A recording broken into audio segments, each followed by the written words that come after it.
Hey there, welcome back to another review, this time of Hard Justice, sent to me by Till from Germany. I had seen this film before, and I must say, for this actor, David Bradley, who was in American Ninja 3, 4, and 5, he was in Cyborg Cop, he's been in a few other films. I would say this is his best film. I really would. Granted, some people would say, well, that's not saying much. But if you like 90s action movies, if you like direct-to-video movies of the 1990s, and you just like movies that are over the top, simplistic story, not confusing, just an hour and 27 minutes where you get tons of fisticuffs, explosions, many John Woo type moments, cliches, actors like Charles Napier for Rambo First Blood Part 2. This guy is Yuji Okamoto, who is the bad guy in Karate Kid Part 2, who fought Daniel at the end of the film. Ralph Macchio's character at the end of Karate Kid Part 2. That's that guy. There's a Charles Napier. Vernon Wells, the bad guy from Commando, makes an appearance. It's very fast paced, minimal dialogue. The plot, the beginning of the film, David Bradley's character is an ATF agent, and he goes into this meeting at this warehouse where this bad guy's at. There's this big meeting. He drops in on the party. This huge, over-the-top action sequence happens where David Bradley gets onto here and rolls on that thing and just shooting a shotgun at bad guys, then shooting a six-shooter pistol at bad guys. The bad guy here gets some grenades, throws it underneath a car, and he's running. Our lead character's running while cars keep blowing up behind him. Very well done stunt sequence.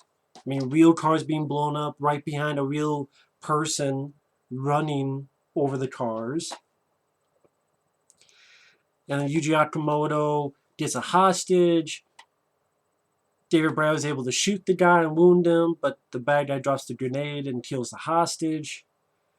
Then later on, he goes ahead and becomes an undercover agent in prison, in which the warden is played by Charles Napier, who's Murdoch for Rambo First Blood Part 2. And there was a person killed there, which was a former ATF agent, and it was his buddy. And just anytime you think it's going to slow down, there's another action sequence. Either he has a fight with this bald guy who's his cellmate, and then after they have a fight, they become friends. They're getting ready to eat at a cafe. A fisticuffs occur. You have a sequence where he's getting ready to shower. Fisticuffs occur. Before that, he's getting ready to do his laundry at the prison. Fisticuffs occur. A lot of fighting. And David Bradley, he's a pretty damn decent martial artist. Acting-wise, he's okay. Serviceable, he's okay. I'm not going to call him great, but I'm not going to call him awful either. I think David Bradley does okay in the acting. He does all right. But his martial arts, he's efficient at that. It definitely is R-rated. There are times, one time when he kicks his cellmate during that fight, whirlwind kick, and blood just spits out of the bald guy's mouth. Especially later on, when people get shot, you get practical blood squibs.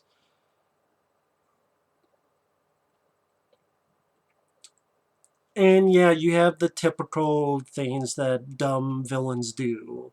They let the hero alive when they could have killed him.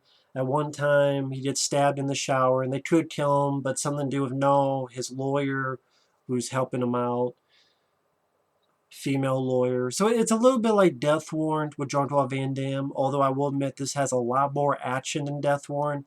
If you saw Death Warrant and you were disappointed that there was not enough action, this is that will fill that void for you. This has a ton more action than Death Warrant. I do still like Death Warrant, but again, I know some people are disappointed with the lack of action. This has that and then some. Because you find out that the warden, Charles Napier, is working with this guy, and they deal with weapons, and also his boss is working with them, and you get to a finale where there's a huge riot in the prison, and sometimes if you try to think too much with your brain, you don't get some problems. 1 minute, David Bradley, he's releasing the prisoners, and he beats the shit out of this guy who has this nightstick. Fun fight scene. But then the next minute, he has these 2 6-shooters. Where he got the 6-shooters, I don't know. So there's moments like that, and there's cliche moments. There's moments where, man, the villains are dumb. Why don't kill the hero when they should? If that bugs you a lot, maybe you would like it. But if you just want to see over the top, at times silly, ridiculous, but fun. That's what I say. This is a very fun direct-to-video 90s action movie. When people ask why I like 90s action films, it shows a lot of direct-to-video stuff, whether it be PM Entertainment films, Last Man Standing with Jeff Wincott, Riot with Gary Daniels, or some PM Entertainment stuff, or films like Drive with Mark Dacascos, Deadly Outbreak with Jeff Speakman. They put their money where their mouth was. They took the little budget they had, and it looked like they had a shitload of money. And that's what kills me, is that so many action films today, whether it be that new Van Damme film, which I thought was a piece of shit, Kill 'Em All, and then that was a low-budget direct-to-video film. So's this. But you look at all the insane stuff. Like in the prison, there's a moment with him and Charles Napier getting a John Woo battle with both, 2 pistols, while Charles Napier has like 2 machine guns. You get stunts where after they get out of prison, he's chasing his boss, and they're both hanging off a helicopter, hanging off it for like a real helicopter, and 2 stuntmen hanging there for real, or your character hanging off a bus, and then when he jumps off, the real bus rolls down the hill. I mean, killing Yuji Akamoto by quickly shooting and then like a POV going to the grenade Yuji Akamoto, this guy is holding, and then, this guy is holding, and blows the bad guy up, and then he's right by the fuel of the bus, and that blows up. In the prison, David Bradley throws this thing and then has a double-barrel shotgun. I don't know where the hell he got it. I guess he hit it up his ass because it popped out of nowhere, but oh well. This was still a fun scene where he throws his like lighter fluid, and then he shoots the double-barrel shotgun, lights on fire, burns some guys up. Like I said, if you want just an hour and 27 minutes worth of tons of fisticuffs, over-the-top action, you tell that the director was heavily inspired by John Woo stuff, action-packed, fun, and you get to see appearance by Charles Napier and, like I said, Yuji Akamoto. I mean, the asshole bureaucrat bad guy of Rambo 2, the bad guy of Karate Kid Part 2, the bad guy of Commando, Vernon Wells. He's not playing a bad guy in this, but he's someone in the prison. And then you also have, I think, the final appearance, there's one little scene of Professor Toru Tanaka, who is the villain henchman in The Perfect Weapon. He was Sub-Zero in The Running Man. He's been in a lot of stuff. He makes a quick appearance here. Again, it's probably 30 seconds long, but still, it's like, oh shit, I know that guy. Hell, I was surprised Al Leon wasn't in this. or whoever. It just... Or James Hahn. I was surprised one of those 2 guys weren't in this. But this is one of those movies that really speaks for itself. Do you like action?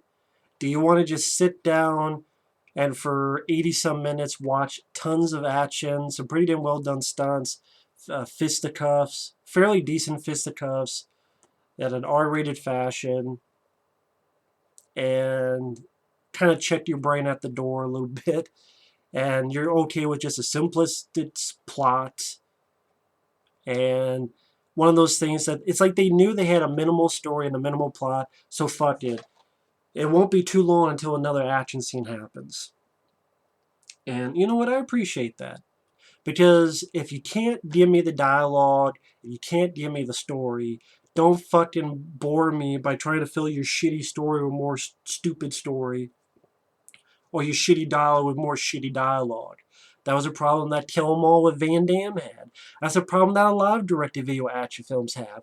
They think they're fucking Oscar-winning movies, or they Oscar-worthy movies. They think that these directors think they're all-important auteurs, that they're going to say something about the human condition, when no. You're fucking up, you're doing a shitty job, so just get to the motherfucking point.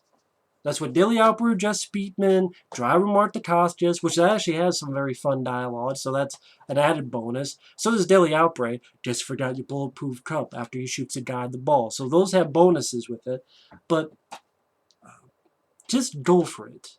And this went for it. I'll say this. For the action sequences, the stunts, they went for it. I mean, any problems? Again, yeah, you have your cliches, the villains. They at one point stab him in the shower, and they could have killed him, but they made some BS notion of why they can't kill him right now.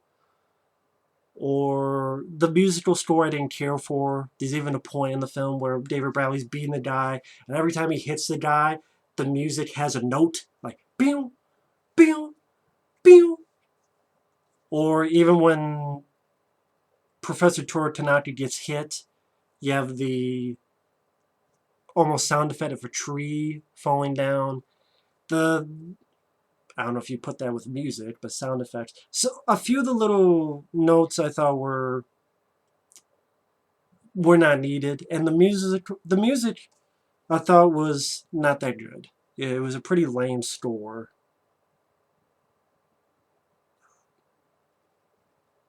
And again, you're not going into this for big story and no memorable pieces of dialogue, but yeah, familiar faces as the villains. David Bradley does fine in the lead. He does okay. Very fast-paced action. Very, very over the top, but also a lot of fun. I found this to be a very fun movie. If you haven't seen Hard Justice, you like 90s action movies, you like 90s over the top, John Woo inspired action movies, this is one to check out. I do think it's David Bradley's best movie. It's a if you like action, it's a gem from the 90s, in my opinion, in the direct-to-video crowd, the direct-to-video era of the 90s. It's well worth it. It's a lot of fun. Either way, thanks for watching, take care, and we will see you later. Bye-bye.